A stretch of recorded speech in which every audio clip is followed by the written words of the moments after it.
Welcome to the Creative Ascension Podcast. If you're looking for a space to fit in, this ain't it. This is a space for the ones who are never meant to. You know who you are, the rebel light leaders, the artists, the conscious parents, the soul-led entrepreneurs, and the unnicheable modern mystics. The ones who feel it in their bones that there's another way to live, lead, and create. Here, leadership isn't a strategy, it is embodied. Creativity is not a skill, it's your life force, and your life itself becomes art. This is where we break from conformity and really return to sovereign self-expression, where business is an ascension pathway. The body becomes the anchor, and your creative power becomes that thing that sets you free. The Creative Ascension Podcast explores embodied leadership, spiritual entrepreneurship, and conscious creation for the visionary leaders building the new earth. Each week, we dive into raw, real, and activating conversations with the ones who are walking it. The artists, the builders, the disruptors, the cosmic architects of the new paradigm. The ones like you who are choosing truth over approval, freedom over safety, and expression over perfection.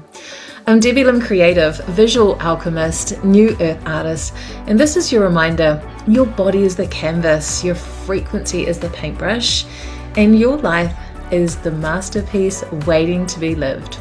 Welcome to Creative Ascension. It is my absolute pleasure to introduce today's guest and a new soul sister into my world, Astiana Trouland. Asti is a heart-led coach with a fiery passion, sharing with others how they too can live inspired lives by being more connected to the present moment. With this year being her 11th year in business as a mentor and coach, it's with great joy that she now weaves together offerings with horses and humans. Asti loves personal progression and wishes to share with you the positive effects of heart-based communication on the human brain and body. With over 12 years experience in the wellness industry and a lifetime of working alongside horses, Asti guides you through science-backed techniques that give you greater capacity to feel fully alive. Astiana, it's amazing to have you here. You're talking about all of my favorite things, so I'm so excited to see where this conversation flows. So let's dive in. Thank you so much for being here. Oh, thank you so much for having me, Debbie. This is incredible. And even just hearing your intro got me all bubbly and excited. It's like, yeah, this is the real shit. Hey, this is the real shit.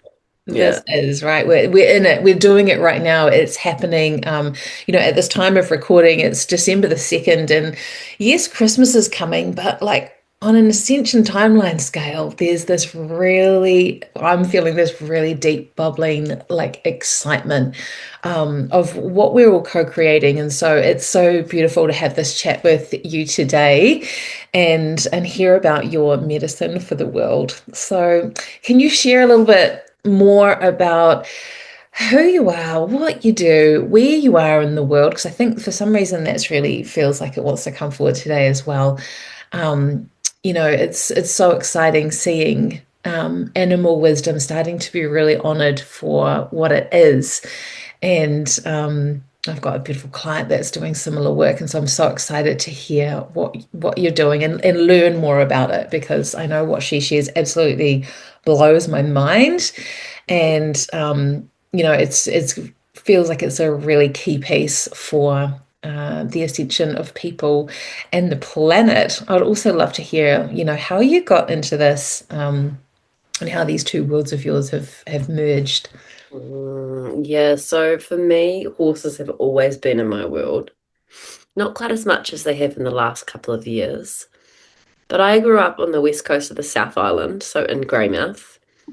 And as most people that had grown up in a small town, left at some point or another to go to Australia and work on a cattle station or overseas. But most recently, I returned home to my hometown and realised that my bones were aching to be here. And part of that was the loss of my mum last year, but also the remembering of community and the depth that I could be held by people in this community. And so I'm deeply grateful that I have returned to my hometown to be sharing spaces between horses and humans. And I say that horses have been a part of my world for a long period of time because as a child, it was always something that I would go and do on the weekends.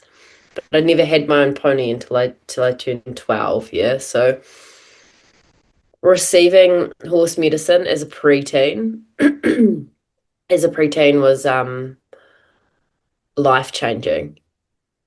And it really helped me grasp where I was in the world simply by bringing me into presence. And I think for those that haven't spent a lot of time around horses, they can still feel the magnitude of how big they are when they're around them. But the more time that I spend around them, the realization of how alike we are as beings. And I say that not as in, yes, we are animals as wild humans, but more so the connectivity and the communication that's nonverbal. So my work with horses, there's a couple of different prongs, I might call them, or streams. So one of them is teaching them from the ground up. So more like foundational training or foundational connection with horses. So that's like horses that want to be prepped for riding in the future or training or show jumping. And then there's the more therapeutic aspect where I work with them to recalibrate their system, if they've had bad experiences, that sort of thing. And within that also reflects the human in which either owns them or is caring for them, etc.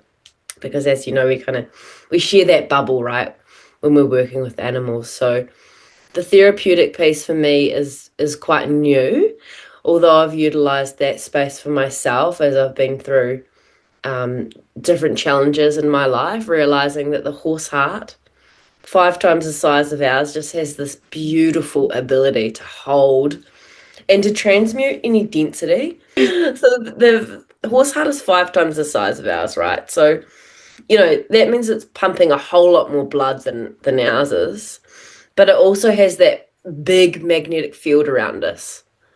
So when we come into connection with the horse, we don't have to be right there. Their field is 5 times the size of ours. So ours are already touching when we're, witnessing them in the paddock, when we're using that space of mirroring. And I think the most beautiful practice that we can learn from horses is the simple.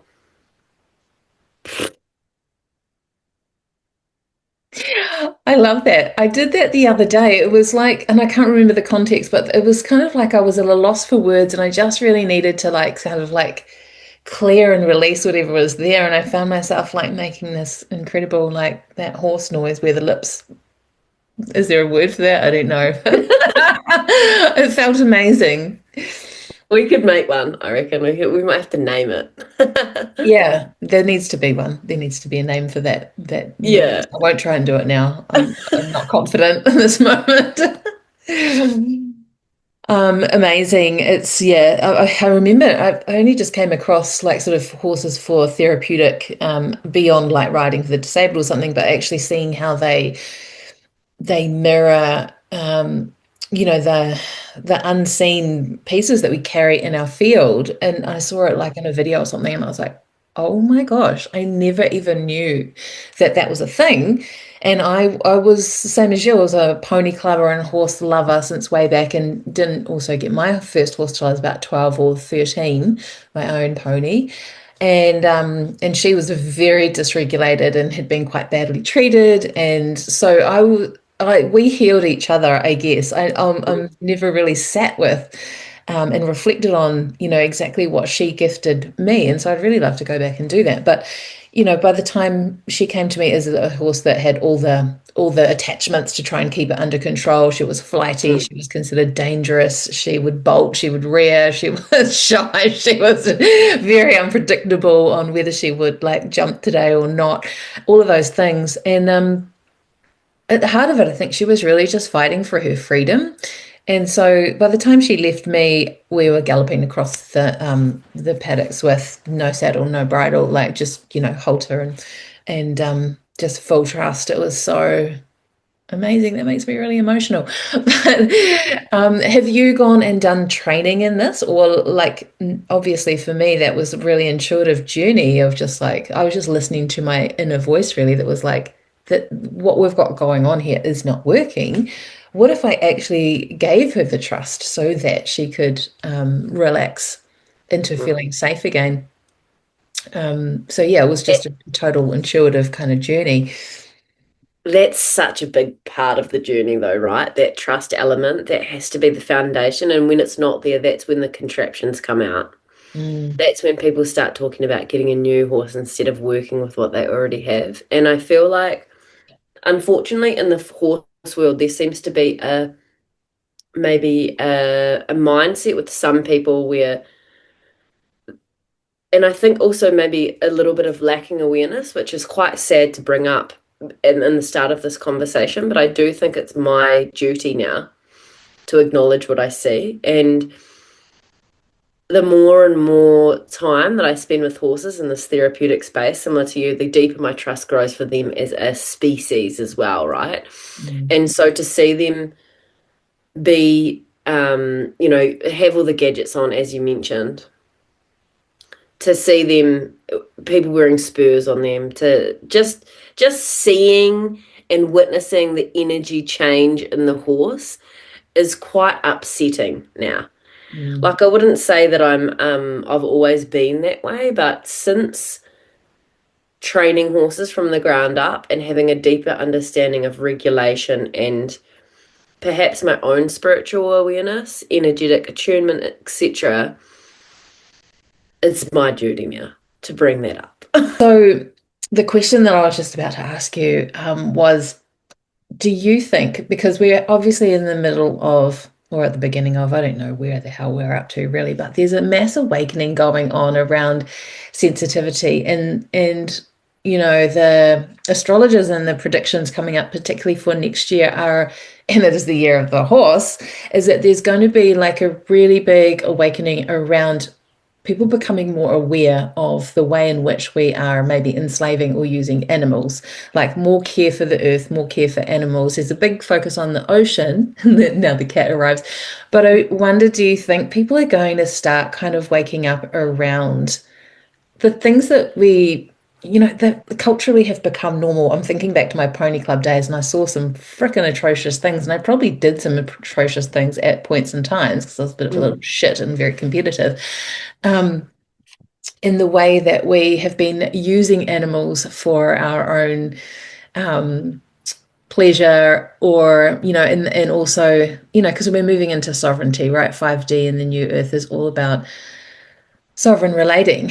And for me, the thought of, I suppose, even the kind of like the show pony scene that I used to be into is just so kind of gross now Yeah, to yeah, me at a soul level.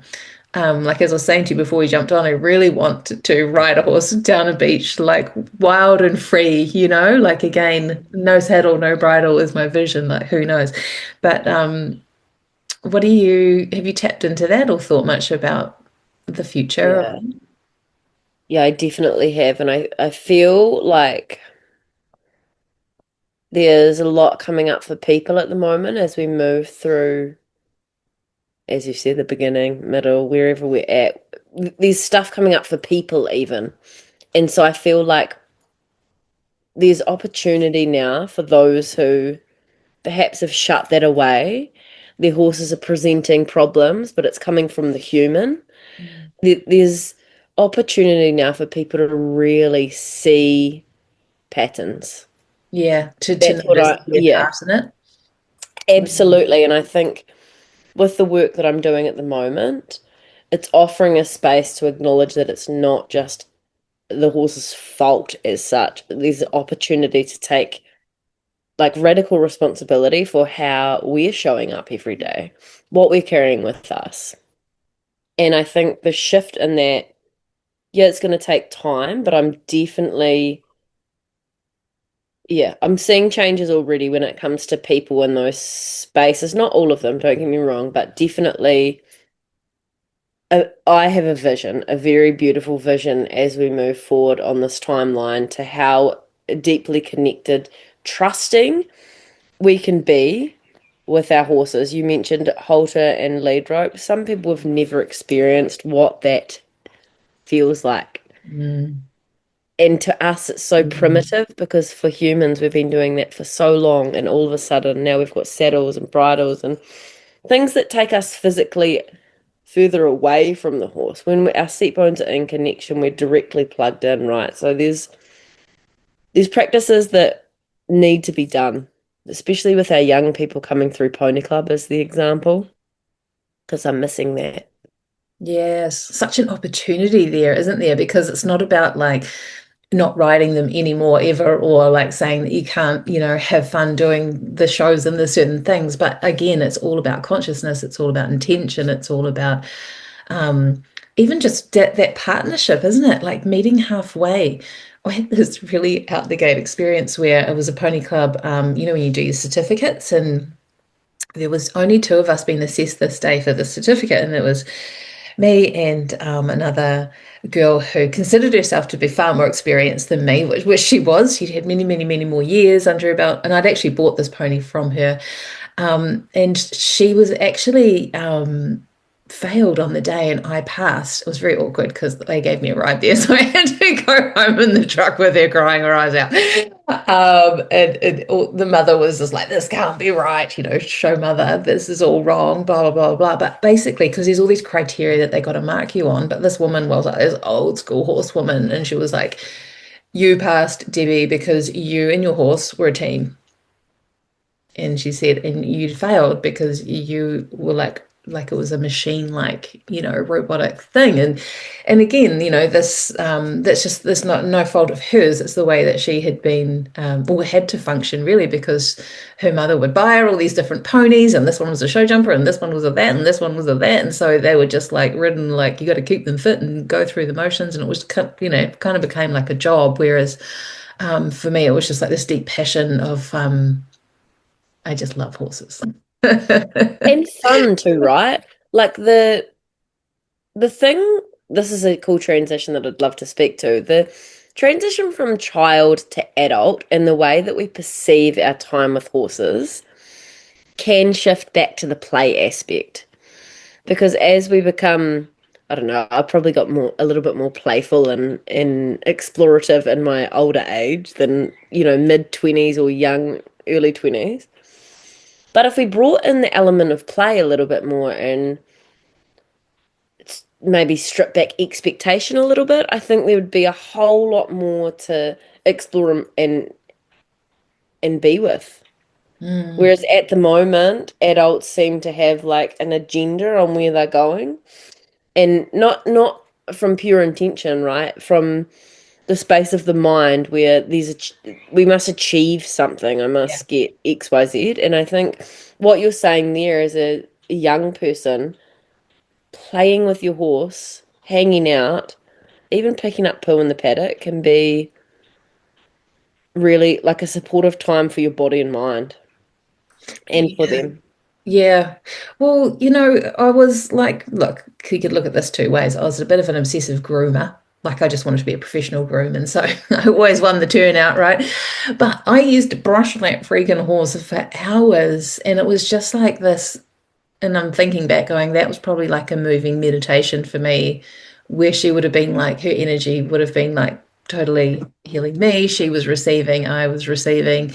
Um, is there anything that you know about or that you can speak into on that kind of thing? I know I've read like, it's good for your stress levels, etc. when you like pat your pets, but this was probably next level, as in I spent every waking moment outside with my horse pretty Mhm. much. How beautiful and such a blessing to have that opportunity growing up, eh? So lucky.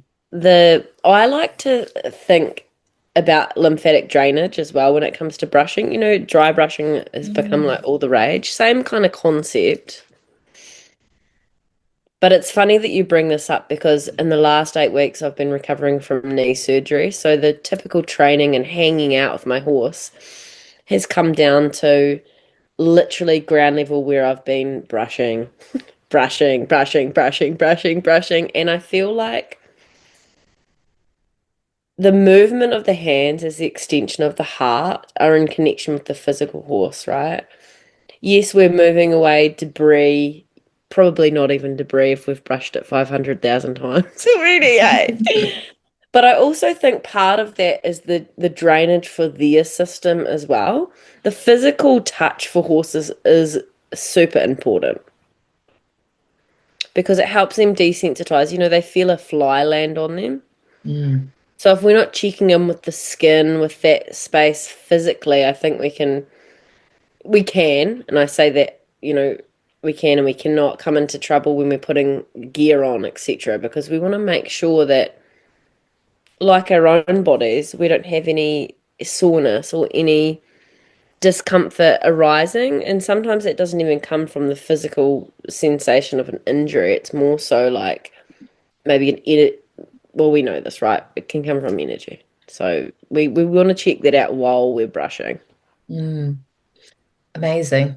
Well, thank you for that, because I think I've just had a little realization there about like what what I was receiving, that I wasn't just obsessive about winning the turnout prize, How but long did you have your pony for?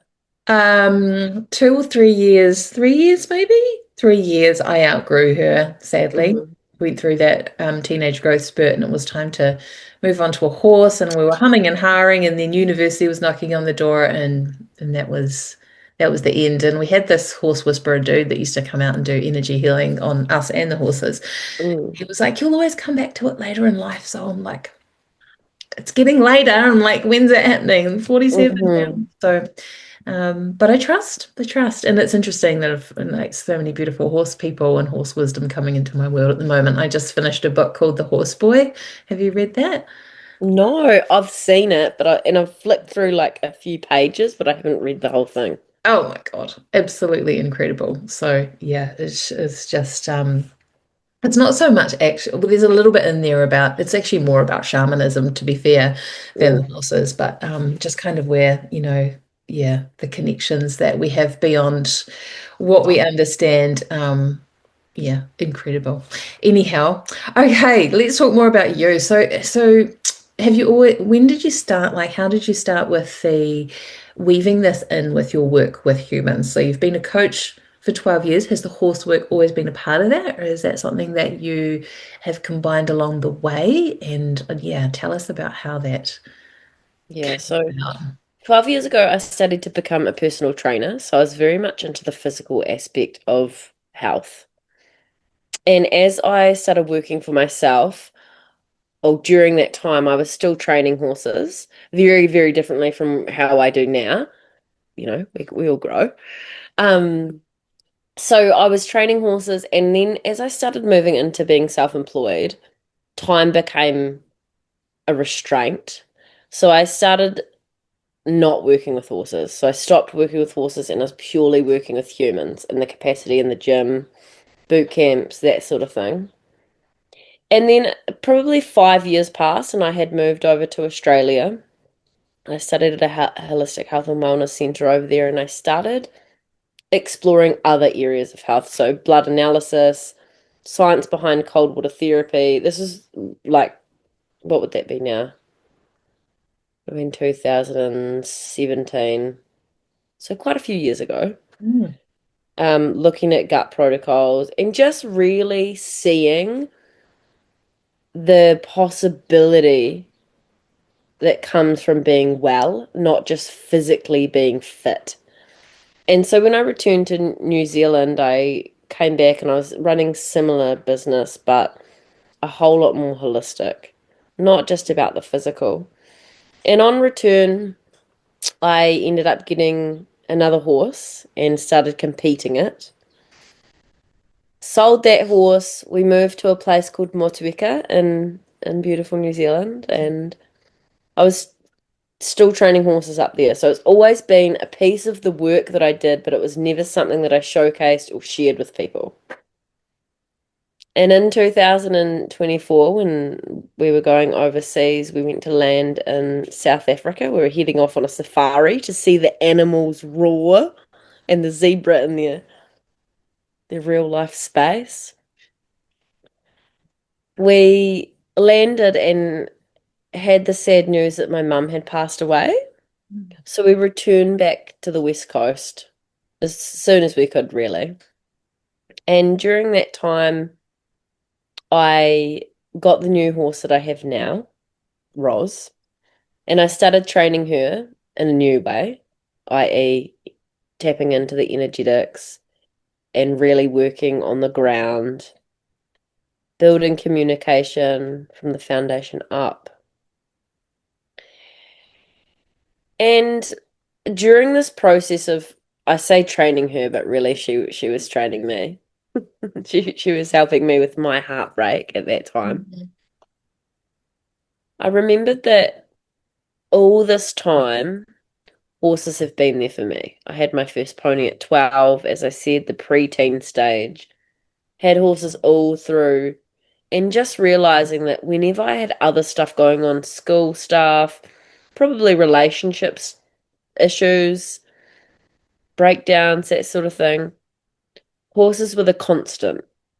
So not only were they always there to support me, but I always had, you'll know what this is like as well, Debbie, of like, when you have a horse, it's your responsibility to feed it, to look after it, to brush it even, but also to pick up its poo, to make sure its paddock's all good, all of those things. So I feel like as much as I was there to support it, it was supporting me. Mm. And as I mentioned, 2024 was a turning point for me where I realized horses are not just this animal that we get to hang out with. They're so much more than that. And they're masters of energetic truth. Mm. They don't hide from things. They show it very clearly in their body. And if they've had I suppose I liken it to humans, where we've had uncomfortable experiences and haven't been taught to regulate and are really dysregulated, that shows. But to witness a horse that's come from that space into a more relaxed sense of self is just as incredible as witnessing a human do so. Mm. And I feel like the more time I spend around them, the more I see how we're not listening, not just with our ears, but we're not listening to the messaging before. Oh, your horse did, kicked out or something. What happened before that? No one's looking there. No one's taking, not no one. People are taking responsibility, but we've got to do better. Yeah. Yeah. So potent. There's quite a few things I want to like expand out from that. So, firstly, I'm so sorry to hear about your mama.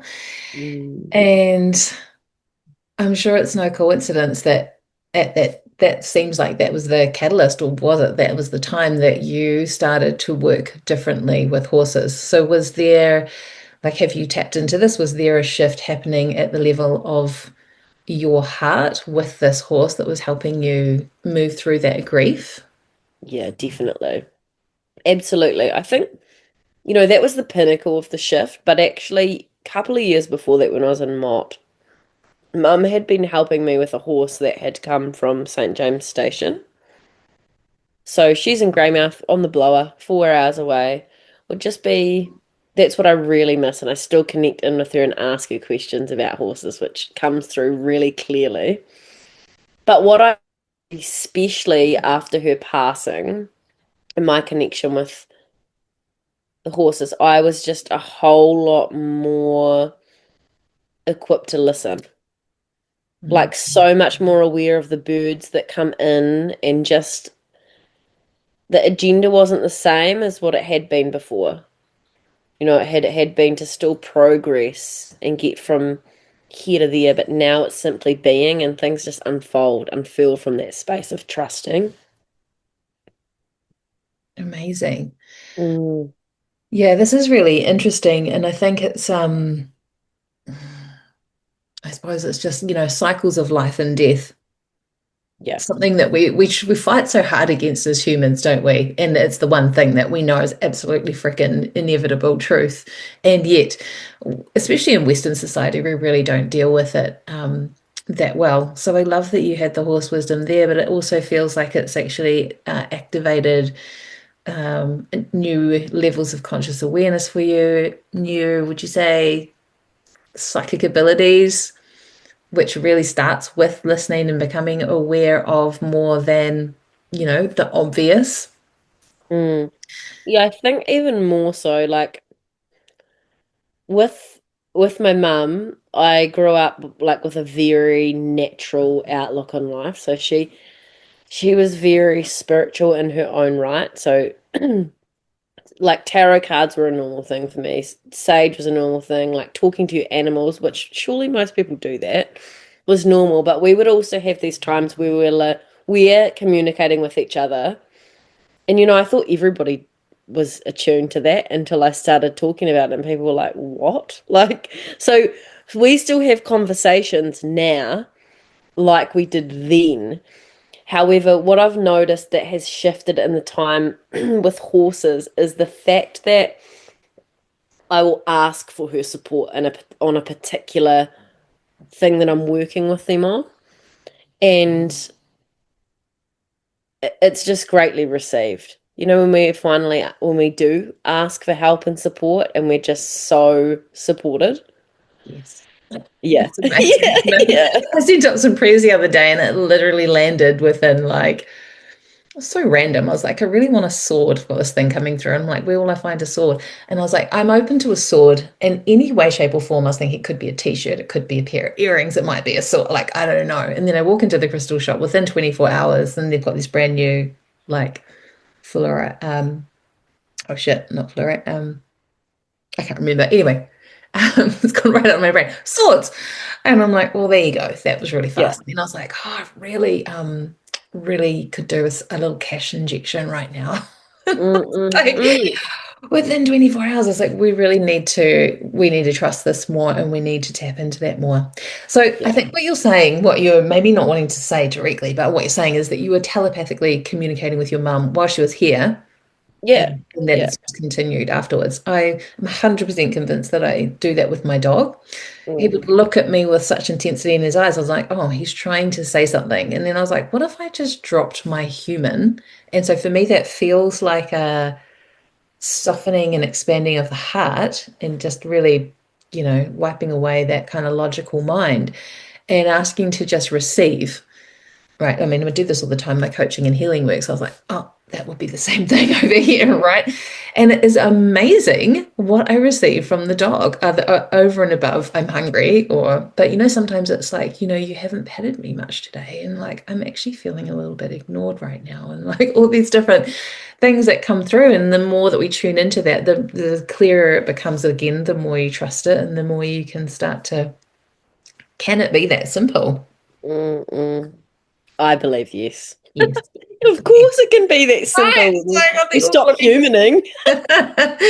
we do tend to overcomplicate things. We'll need to be Oh, like, but what is it? And I was just listening to another episode that I recorded with somebody else who was talking about this, and that's exactly how she said, that she started. She was like, I just thought I was a really good listener, but she was mm, listening with her all of her senses. yeah. Um, so amazing. So I'm looking at like some of the things that you wanted to share, and is there anything else that you want to say around polarity of life and death? Mm, We just started tapping into that just a tiny bit, but I think it's a really uh, it's always a really interesting conversation because I think for me, it's the journey has been, somebody asked me once, one of my coaches was like, "Are you afraid to?" Ask your body, are you more afraid to die or to truly live? mm, And it was to truly live. It's like, mm, wow, most of us are trying to avoid life so much that we're actually kind of halfway clawing at the death portal when it's not really there. And so, like, starting to embrace the cyclical way that we are designed to live and get good at dying so that we can truly live. I don't know if I'm on the right tangent for what it is that you want to share about that, but anything you want to speak into on that and how that's flushed through your work, your life. yeah, I feel like you're so right about it being the only thing that we know is for certain. But I feel like the way that we see the concept of death, yes, as Westerners, is ready for renewal. And I feel like I have no parents physically here on this earth plane, but I have guardians. And I know that at some point death is going to arrive. So, similar to what you were saying there, trying my best to fully live is a continual process of unraveling, of de-armoring my heart. But that's a really cool question that you just shared. I'm gonna journal on that one a little bit more because Mm. yeah, there's always gonna be teetering on towards one or the other, right? And I think having regulation in my system helps me fully live. So understanding deeper on why that's important can be something I can start to unravel. Yeah, I wanted to really just talk to the concept of death really and just understanding that here in this westernized space, I I feel like I've experienced quite a lot of death as a young person especially. So it wasn't necessarily something that was totally life-wrecking when mum passed away, i.e., I still consciously chose to eat food. I still consciously chose to enjoy my time while I was in South Africa for the 24 hours before I returned. And I think with that, there was a choosing to continue living because one, that's what she would have wanted, but also because I have to look after myself. And so I've talked to a few friends in the past 6 months who have had losses of dear friends that they have loved deeply and lovers also. And there was a lot of conversation coming up in regards to what will it be like when they're gone. And I just feel like again, this is an opportunity for sharing how we can be in connection still. All Mm. these practices that perhaps you and I find so normal, i.e., speaking aloud, asking for confirmation, connection, for some form of communication, that comes quite naturally. Perhaps. Does it come naturally for you, Debbie? Yes, I think I just notice, we've got lot of bird life here, and there'll be certain ones that start hanging around, or like say I've got a big retreat coming up or some deep space that I'm going to hold. The fantails will come in and they'll like fly around my head three times and then go out the door, and I'm like, and I just ask, I'm just like, oh, I wonder who that might be, and I might just Mm, get like, oh, it's Nana, or it's this, or it's mm, that, and then with my art, I've had this real battle with putting it first. And I was like, why do I feel like I'm not allowed? Like, where does that come from? mm, That's actually not mine. So I was just sitting with, and it was a bit of a dark night of the soul moment where I really needed to give myself a kick up the ass. I was throwing myself a bit of a pity party, and I felt the feelings for long enough. It was time to move on. And I was just like, I'm so freaking lucky to have these opportunities that I have. And then, yeah, and that's when my grandmother, who I'd never met before, came through. And I was like, that's where the creativity actually comes from. And she was never allowed to express it. She doesn't have any of the choices that I mm, have as a woman today. And it just snapped me out like so freaking fast. And so I've got a little altar to her now, and I bring her on retreats when we're doing creative stuff. And my mum was like, "Why are you carrying that picture of her around?" And I was like, "Because she's right here with us, like, mm, guiding this whole experience." So yeah, it's in all sorts of ways. I feel like there's constant. Once the more that you start noticing, the more that it happens. Right, songs, books, movies, mm, even Netflix, like in whatever themes are running in your life, the more that you can tap in, the more that you can realize that, yeah, your ancestors are like right there with you. They're just waiting for you because, of course, they honor our sovereign journey. And yeah, it's simply about being more receptive. But yeah, mm. now that you've asked me, I'm just like, yeah, I am doing that a lot more than I realize. And I mean, it probably was a practice also learning to do that, trusting that Mm. it's happening. But once you have the fantail flying around your head or the sword coming up or those clear physical things that you can't deny, it's like, okay, this is real. And I feel like this is the weaving together. Yes, I'm talking about life and death, but also these signs that arrive to share with us, I feel like they help me map the path forward. And so for anyone that's been moving through a deep space of grief, if there is opportunity for you to be near an animal that's larger than the size of you, even if it's cows, like going to stand at the paddock on your walk and witnessing them can just be powerful for the heart center to really see them. And I think the cool thing with horses, well, any animals, is they're not using their voice. So you're already practicing what your body innately knows, i.e., heart-based communication, telepathic communication, that like without you having to consciously think about it, it's already existing because that's just how we roll when we're around animals. So powerful. So powerful. I mean, I love talking, but the power of silence is actually something that's coming through really strongly as we move into, I'm a self-expression coach, but it's not about being loud and all about the voice. It's about the whole body conversation. And I love that you mentioned about the de-armoring of the heart, because that really truly is the gateway, isn't it? How much we can receive from life, because life will give us absolutely everything. It really is all heart work, I believe, and like how much you can let in.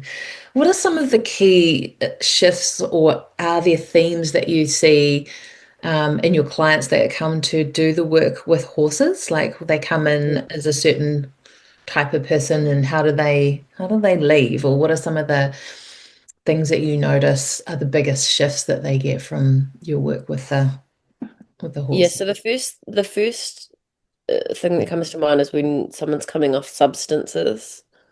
So whether that's antidepressants, whether that's alcohol, whether that's cortisol from coffee or sugar or just life in general. So um, when these people arrive, there's no reception where the horses are, so already there's disconnection from the life in which they know. It's pretty silent for like horses make some noise, chickens make some noise, farms make a little bit of noise, but what they're used to already, the senses start shifting into just slowing down a little bit and attuning to the smaller sounds of life, the water dripping, etc. And I mean, it can look different for everybody, of course, but the main thread that uprises in the system is trust. Mm,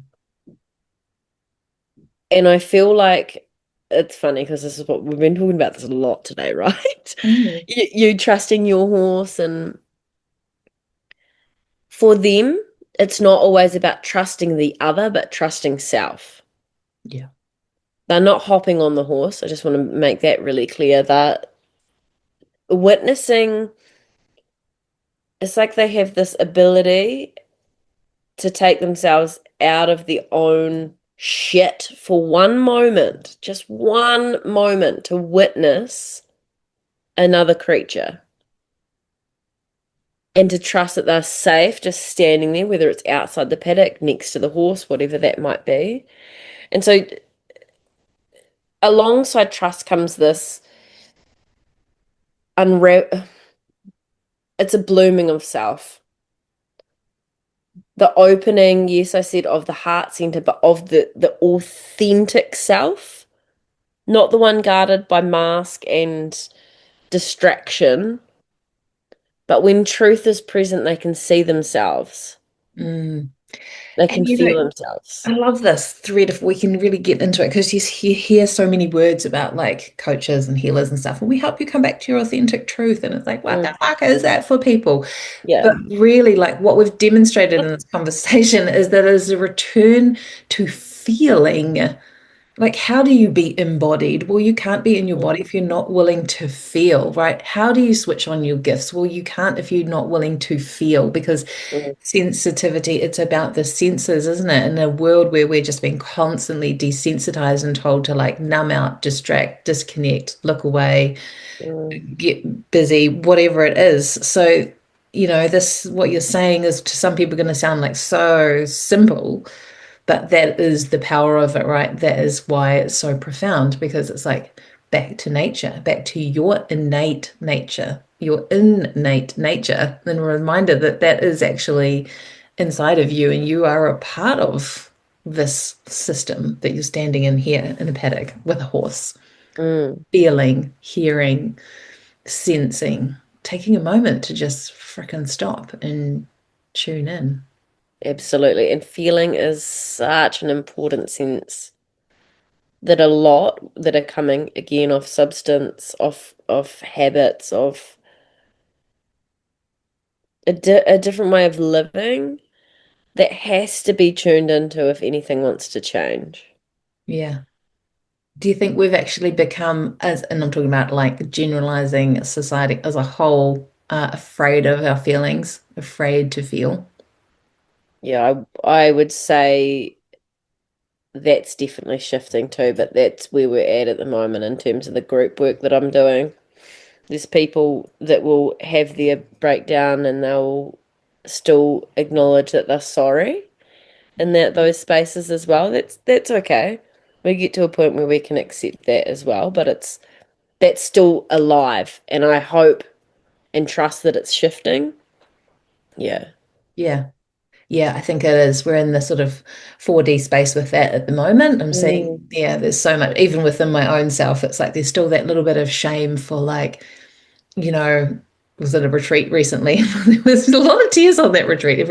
We had a crier in the group. I'm going to blame her. She was setting us all off. No, there was it was there was a lot of water energy, and yeah, it was interesting seeing everybody's response and feeling my own to other people and to myself as well. Of like, one person got up and left the room and was like this when she had her emotions, and for me it was just like, yeah, this uncontrollable wave that kind of came out, and that feeling of like I've somehow failed because I've lost control for a second, and it's like all this old programming that is in there, and I think it's this that really does erode our ability to trust, right? It's the trust in the ultimate, like the ability to hold space for ourselves, because it's probably one of the biggest things that comes up in all my circles and all my spaces. Doesn't matter whether it's coaching or teaching Reiki or whatever we're doing, they would like more self-trust. They would like more confidence, which comes through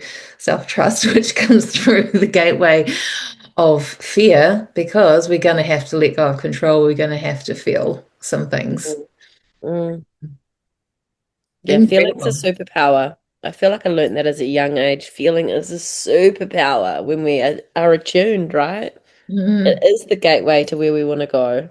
We Yeah, just have and to have the, you do yeah. get to master it, don't you? But in a Yeah. different way of like, we think about controlling your emotions for most people means suppressing them, but it's actually the emotional mastery of being able to feel and know, and then move through a process of, and what's that gifting me, and what is that, and Mm. choosing not to make that mean all the stories and all the crap.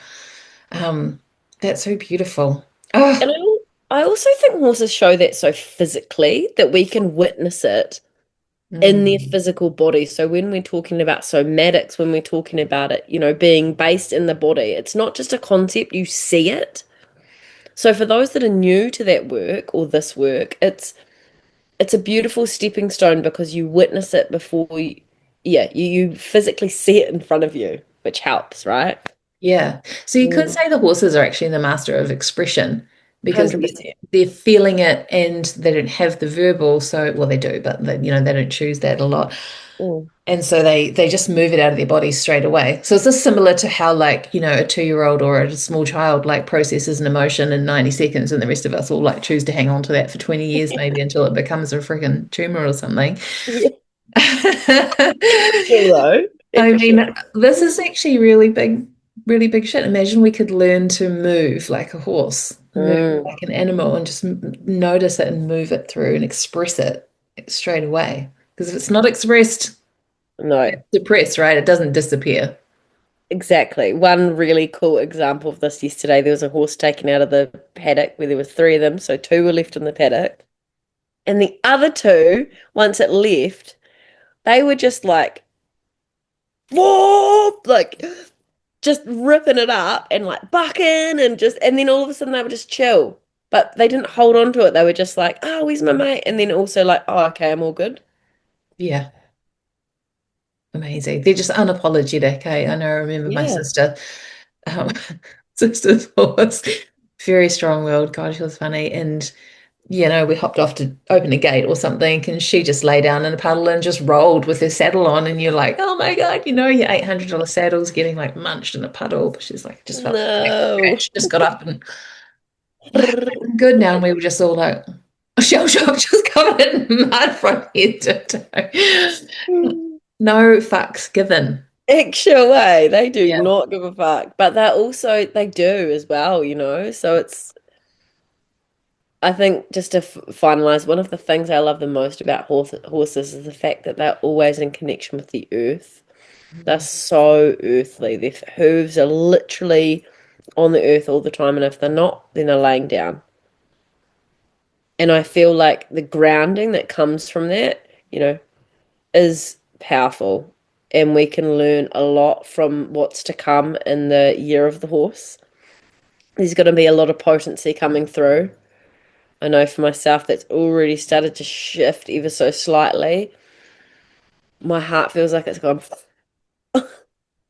I love it. Yeah, it feels like this real energy of well, what I've been working with all year actually is stability. So it's been a real Mm, year of embodiment, of stability. I've had my physical body always shows me exactly what's going on. So it's been all this work through the shin bones, the thigh bones, rebalancing of the hips, and now it's like L1 in the spine, which is all about stability. I go to my little book the other day. I was like, oh, I tracked it back in my body. It's L1. What's that? Stability. Oh. mm, And I love, and you see that in a horse that got four legs. Like there's nothing more stable base than four legs. And being like, having that energy of being carried forward, like everything that we've created so far is going to carry us forward.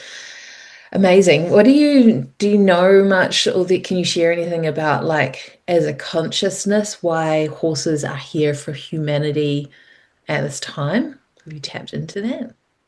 Like, yeah, I 'cause feel they've like contracted to be here. So this is the thing. Like the other day, I was driving past and I saw this young horse. It was very agitated. It was in a small pen, but it was only like standards and tape. Like he literally could have stepped over it. mm, So I was like, that horse could actually just hop. Actually, all those horses in that paddock could just gap it over the fence if they wanted to. So they're choosing to be here. So do you know why they're choosing to be here for us? don't know why they're choosing to be here for Why do you us. feel that is? Not that there's one answer. I feel like they've also been here for a long time, Mm, and the way that we are viewing them is shifting, I would more so say. I think the reason that they're here for us is to remind us of our spiritual gifts, definitely in terms of intuition. And again, I say presence, but what I mean is seeing self and others in the form of now, not of what they could be or what they have been, but actually witnessing in the now timeline. I feel like as spiritual guardians, they've been around for I've really thought about the timeline of being here on this earth and the evolution of the toe. So you know that the hoof used to be more than one hoof. It was like a toe. yeah. So then that grew up into the chestnut, which means it moved up the leg. So part of the hoof now is to the inside of the leg here. And I feel like as a spiritual guardian, they're reminding us of our power. Mm. I think there's so much in them, isn't there? There's Yeah. the intuition, the awakening to the senses, the expansion of the infinite self through the heart field, really 5D consciousness of oneness and community, like you're saying, to be fully present with somebody, to fully receive them in that moment, is that moment where you, in the way that they mirror, is that you realize that moment of like, we are one and the same. I love that. And then, Yeah. of course, there's just the wildness that they represent, the raw power. So is it if we had to wrap that all together, it's like it's almost like the power of our, I don't know how to wrap it into a sentence, but like there's this real kind of delicate frequency in there as well of the subtlety of and the incredible nature of our senses that we might not, that we're still discovering, many of us, Mm. and that is where our true power lies. I don't know. Yeah, through the senses is the boldness, right? It doesn't just start bold. It's like we have to be willing to go to those places that are soft and gentle, that are the space of feeling, Mm. Yeah, to so it's then follow. vulnerability, isn't it? It's this softening to strengthen piece that your vision for the new earth, which is, and I love your answer to this, which was like it's a drool-worthy question, but sovereignty for all. And that's something, pivotal that the horses bring through from everything that you've shared, right? Mm. Clean water, luminous light, deep connection to Wairua, which is spirit or soul, embodied beings through heart-centered living and moving with nature's pace. So that's all your beautiful horse wisdom there. So if anything, we could say that they are here to help us anchor in this new vision for Earth. And yeah, it's going to take this awakening of consciousness, I think, for people to start honoring the animal world a bit more and honoring the animal wisdom and really tapping into that, because the animals are such vast repositories for all sorts of ancient mysticism and technology and consciousness. So exciting to see what's going to happen in the next wee while. In the meantime, I'd love to know, is there anything final that you'd like to share with our guests? Like, is there something practical that they can do? You've talked about getting around a horse or a larger animal, but anything that you want to share that they can do to help anchor into any of the pieces they've brought through so much today, maybe around awakening the senses. Mm. Yeah, I think a really fun practice that I do with a lot of the kids that ride ponies when they're feeling a little bit tight, or even just to encourage them to laugh, is we know breath regulates, so it's something really helpful for the system. Using the inhale in the nose to the belly, and then on exhale, I had to do it. I did it. it feels good, It right? feels so good. I can't do that again. And to feel, Why so does it you've feel so closed your good? eyes. Yeah. To really feel what that is, because it's a way of us also releasing the tension of the mouth. We spend a lot of time using it to speak and eat.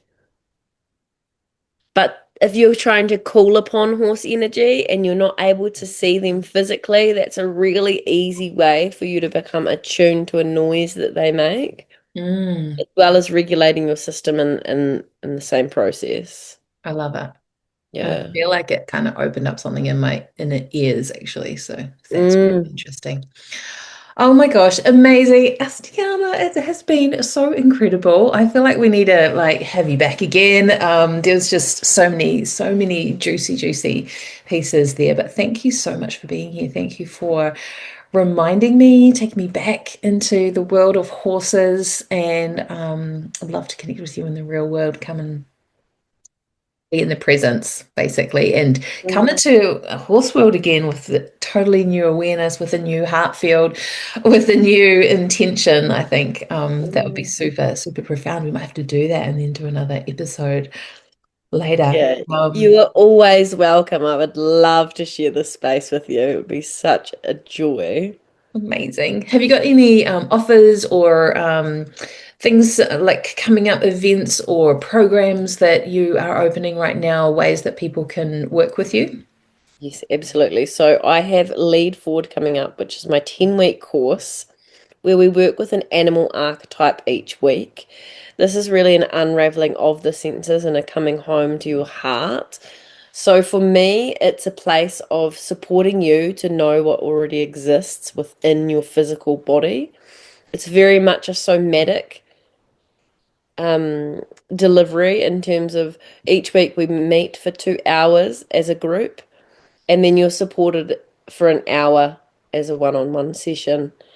And if you're an animal person, or you know that they have a gift, or you're yet to experience it, it's a really powerful and potent container for exploring your own identity, shedding any layers that are no longer needed for your highest timeline, and also for drawing upon your confidence. Beautiful. Sounds amazing. And I'm sure after listening today, like you can see the scope of where this work could take you, and it can just help on so many levels. So incredible presence, coming back to the body, opening up your heart field, awakening your senses, and healing on so many levels. Incredible. Thank you so much. And where can people find you? What's the best way to check out your work or get in touch with you? So I really love spending time on Insta. So you can find me there at Roots in Reins, spelt like the horse reins, which I think is quite cool. Very cool. So Roots and Reins on Insta. You can also look me up, Astiana Trouland, on Facey, if that's something that you like. Thank you for being here and for sharing this space with us today. If something in this episode stirred, opened, or resonated within you, I invite you to follow the podcast and share it with your soul family. Please send us some love and give us a 5-star review if you loved it today. Your listens, shares, and reviews help this work ripple outward where it's meant to land. For deeper connection, you can visit debbielimcreative.com or find me on Instagram at debbielimcreative. And I'd really love to hear what moved or awakened for you in this conversation today. One final reminder, you're not here to fit into the old world. You're here to birth a new one through your body, your creativity, and your frequency.